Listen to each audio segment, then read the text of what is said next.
Le paradis, c'est la marchandise d'Allah, et la marchandise d'Allah, elle est très chère.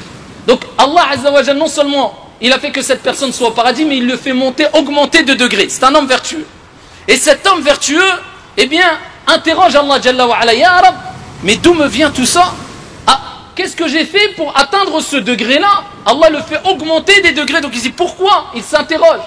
Allah subhanahu wa ta'ala, il dit, Bistighfari waladika laka.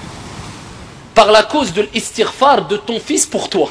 Un de tes enfants pieux pour toi. Et c'est là, encore une fois, qu'on voit l'importance d'avoir des enfants qui font dua pour toi. Parce que quand tu meurs, eh bien, si quelqu'un fait dua pour toi de façon générale, eh bien, incha'Allah ta'ala, ça sera accepté. Donc, il ne faut pas oublier les morts. Parce qu'on a tendance à oublier les morts. Parce que si on avait la même souffrance et tristesse au bout de 2 ans, 3 ans, 10 ans, quand une personne décédait que le premier jour, eh bien, peut-être qu'on deviendrait fou. Mais de par la miséricorde d'Allah, au bout de quelques jours, quelques semaines, quelques mois, eh bien, cette peine, cette tristesse, eh bien, ici, s'apaise et diminue. Mais, attention, il ne faut pas oublier les morts. Surtout tes parents, ton père, ta mère, ton grand-père, ta grand-mère, tes enfants, ton épouse, si c'est le cas, etc. La famille, ensuite les proches et les personnes vertueuses, etc. Il ne faut pas oublier, ici, nos morts dans nos invocations. Et particulièrement, si tu es un enfant et tu as ton père ou ta mère ou ton grand-père qui sont morts, rappelle-toi de ce texte. Peut-être par la cause de tes du'a pour ton père et la demande de pardon particulièrement. La demande de pardon. Le prophète il a dit que Allah dira Bistighfar waladika laka. Donc demande toujours, Ya Allah, pardonne à mon père qui est décédé ou mon grand-père ou etc. ou à ton fils et peu importe. Donc demande beaucoup d'invocations, particulièrement si tu as des parents qui sont décédés. Maintenant le moment, et on pourra encore citer mais de façon brève, le moment, al-waqt, al-munasib, qui convient et qui est adéquat pour pouvoir faire l'istighfar dans n'importe quel moment. Le prophète alayhi salatu wassalam évoquait Allah Jalla wa Ala dans toute situation. Donc n'importe quel moment, de matin comme de nuit, etc. Mais il y a des moments préférables ou alors qui sont encore meilleurs que d'autres plutôt, disons. Et parmi ces moments, il y a après la prière obligatoire. Le prophète alayhi salatu wassalam, quand il terminait cet acte d'adoration, cette ibada qui fait partie des plus grands actes d'adoration sur lequel on va rendre des comptes en premier au jour de la résurrection, cet acte d'adoration vers lequel allait se réfugier le prophète alayhi salatu wassalam quand il avait des soucis et des tristesses et des angoisses et de la peur. Wasta'inu bis sabri wa was-salah. Allah Azza wa Jalla dit cherchez secours dans quoi? Dans la patience et as-salah. Cet acte d'adoration dont le prophète disait à Bilal, Ya Bilal, arihna biha. Le jour aujourd'hui où des gens disent, oh un tel ya fulan, arihna minha. Wala hawla wala quwwata illa billah. Indirectement ou directement. Parce que celui qui veut se débarrasser de la prière, c'est comme s'il disait, débarrasse-nous, apaise-nous en nous débarrassant de celle-ci. Mais celui qui a hâte de faire sa prière, et qui est mutma'in, apaisé pendant la prière, et qui est content et satisfait après la prière, c'est celui-là qui est considéré comme avoir fait vraiment et réellement la prière. Et bien quand il terminait la prière, le prophète il disait Astaghfirullah, Astaghfirullah, Astaghfirullah, thalathan, 3 reprises. À 3 reprises, il demandait pardon à Allah. Pourtant, il a fait un grand acte d'adoration. La preuve que, même quand tu adores Allah, tabaraka wa ta'ala, tu as encore besoin de demander pardon à Allah, jalla wa ala, tellement que l'être humain a des manquements et est faible. Même quand il adore Allah, tabaraka wa ta'ala, car les actes d'adoration ne correspondent pas réellement à la grandeur et à la majesté qu'Allah subhanahu wa ta'ala et l'adoration qu'Allah jalla wa ala mérite. C'est pour ça que le moins qu'on puisse faire, c'est d'adorer Allah Jalla wa Ala à travers les actes d'adoration qu'il nous a demandé. Et quand on termine, ne sois pas trop touché par al-ujb, le fait d'être trop fier de toi. Mais au contraire, rabaisse-toi et dis Astaghfirullah, Astaghfirullah, Astaghfirullah. Et ça nous rappelle qu'à chaque fois que tu termines un acte d'adoration, comme Allah l'a mentionné dans le Hajj pour quand il quitte les gens, le mont Arafat, etc. À chaque fois que tu termines une chose, demande pardon à Allah subhanahu wa ta'ala. Cela te poussera à te rappeler qu'il ne faut jamais être trop sûr de soi. Et ça te poussera à avoir ce qu'on appelle le tawadu', la modestie bi'idnillahi tabaraka wa ta'ala. D'autres moments aussi, eh bien c'est quand tu es dans une assise, tu parles avec tes frères, avec tes sœurs, tu parles, tu discutes, tu termines l'assise. Eh bien surtout nos assises aujourd'hui, on sait très bien qu'ils sont remplis de beaucoup de choses futiles, quelquefois malheureusement. Et ala kulli hal, même si ce n'est pas des choses illicites, quelquefois ça peut être ici des choses qui sont futiles. Donc nous disons qu'il est important d'obéir au prophète alayhi salatu wassalam. Quand il dit, eh bien celui qui quitte une assise, il termine une assise, il a discuté, une réunion, etc.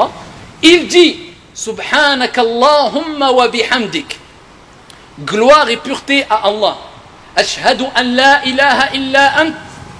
J'atteste qu'il n'y a de divinité digne d'être adorée si ce n'est toi. Ashhadu an la ilaha illa ant astaghfiruka wa atubu ilayk. Je te demande pardon et je me repens à toi. Celui qui dit ça, quand il a terminé une assise ou une réunion, ghufira lah. Le prophète alayhi salatu wasalam dit que ses péchés lui sont pardonnés. Subhanakallahumma wa bihamdik, ashhadu an la ilaha illa ant, astaghfiruka wa atubu ilayk.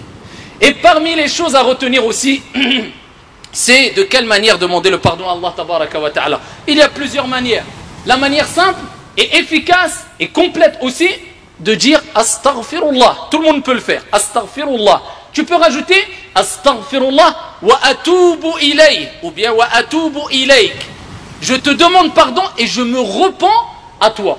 Il y a dans un autre hadith, le prophète alayhi salatu wassalam, dans un autre hadith, le prophète alayhi salatu wassalam nous a donné une indication concernant ici une manière de demander pardon. On peut la dire aussi et c'est très efficace bi'idhnillahi tabaraka wa ta'ala et c'est plus complet. Le prophète alayhi salatu wassalam a dit celui qui dit astaghfirullah al-azim alladhi la ilaha illahu al-hayyul qayyum wa atubu ilayh ghufira lahu. Celui qui dit cette invocation astaghfirullah al-azim, je demande pardon à Allah le grand, l'immense, alladhi la ilaha illahu, celui qui n'a aucun associé, la ilaha illahu al-hayyul qayyum, le vivant, celui qui subsiste par lui-même. Wa atubu ilay, et je me repens à lui, eh bien ses péchés sont pardonnés. Et parmi, et disons même, la meilleure formule, la formule maîtresse de la demande de pardon, eh bien on l'a déjà cité dans plusieurs prêches, c'est celle qui est appelée Sayyidul Istighfar. Donc c'est la formule maîtresse de pardon. Et le prophète alayhi salatu wassalam a dit, et cela je vous renvoie à Hisnul Muslim par exemple, citadelle du musulman ou autre, cela il est demandé de l'apprendre par cœur. Ce n'est pas obligatoire bien sûr, mais c'est fortement recommandé. Et tu perds gros si tu ne l'apprends pas. Et au début ne l'apprends pas par cœur. Lis-la, une fois le matin, une fois le soir. Au bout de 2 jours, 3 jours, allez, même si tu as du mal au niveau de la mémoire, au bout d'une semaine, 2 semaines, 3 semaines, tu vas la retenir par cœur. Allahumma anta rabbi, la ilaha illa ant. Le prophète il dit, celui qui dit ça, écoutez bien, Allahumma anta rabbi, la ilaha illa ant. Oh Allah, tu es mon Seigneur. La ilaha illa ant. Il n'y a de divinité autre que toi. Khalaqtani wa ana abduk. Tu m'as créé, je suis ton esclave, ton serviteur. Khalaqtani wa ana abduk wa ana ala ahdika wa wa'dika mastata'at. Et je me conforme autant que je peux à mon engagement et à ma promesse vis-à-vis de toi. Eh bien, quand tu dis cette invocation complète, eh bien, tu vas voir les fruits qui vont en découler. Allahumma anta rabbi, la ilaha illa ant, khalaqtani wa ana abduk, wa ana ala ahdika wa wa'dika mastata', a'udhu bika min sharri ma sana'at, wa abu'u laka bi ni'matika alayya. Je cherche protection auprès de toi contre le mal que j'ai commis. Wa abu'u laka bi ni'matika alayya, et je reconnais tes bienfaits sur moi. Wa abu'u bi dhanbi, et je reconnais mon péché. Faghfirli, pardonne-moi. Fa innahu la yaghfiru dhunuba illa ant. Nul ne pardonne les péchés si ce n'est toi l'unique subhanahu wa ta'ala. Le prophète alayhi salatu wa salam a dit celui qui dit cette dua le matin et il meurt avant le soir et il l'a dit avec certitude, hein, on en revient. C'est pas comme certains quand ils terminent la prière, subhanallah, subhanallah, subhanallah, subhanallah. C'est mieux que tu dises subhanallah une fois que tu es subhanallah, subhanallah, on comprend rien. Regarde, astaghfirullah. Déjà, astaghfirullah. Je ne veux pas rentrer dans les détails dans l'oreille et autres, mais le fait de dire astaghfirullah, ça veut presque rien dire dans certains cas. C'est astaghfirullah. Je demande pardon à Allah. C'est pas astaghfirullah. Donc imagine-toi le subhanallah, subhanallah, c'est quoi? Subhanallah, alhamdulillah, il akhir. Pareil, cette invocation, celui qui dit avec certitude, il meurt la journée, dakhal al-jannah. Il rentre au paradis. Et celui qui l'a dit le soir, et il meurt avant le matin, et il l'a dit avec certitude, eh bien le prophète alayhi salatu wassalam, il dit, il rentre au paradis. Ça veut dire celui qui l'a dit le matin, il meurt dans la journée, il rentre au paradis. Celui qui l'a dit le soir, eh bien il meurt le soir, il rentre au paradis bi'idhnillahi tabaraka wa ta'ala. Et pour terminer, il est important de savoir que le repentir, et quand on commet des péchés, c'est très important de faire l'istighfar. Mais ça ne suffit pas, il faut bien sûr que le péché qui a provoqué le fait qu'on demande pardon à Allah Azza wa Jal, eh bien, il soit abandonné. Et on n'y persiste pas sciemment.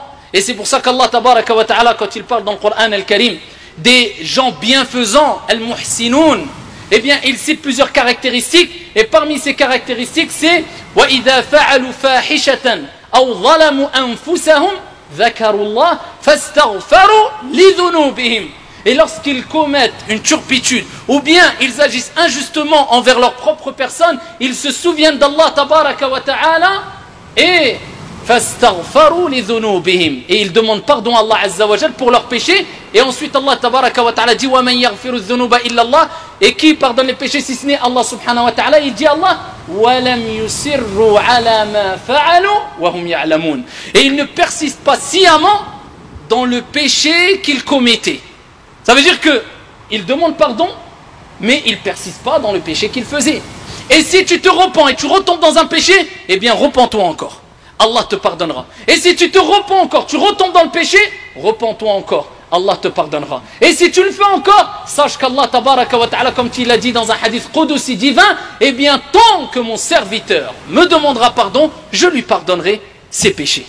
والله تعالى أعلى وأعلم وأحكم.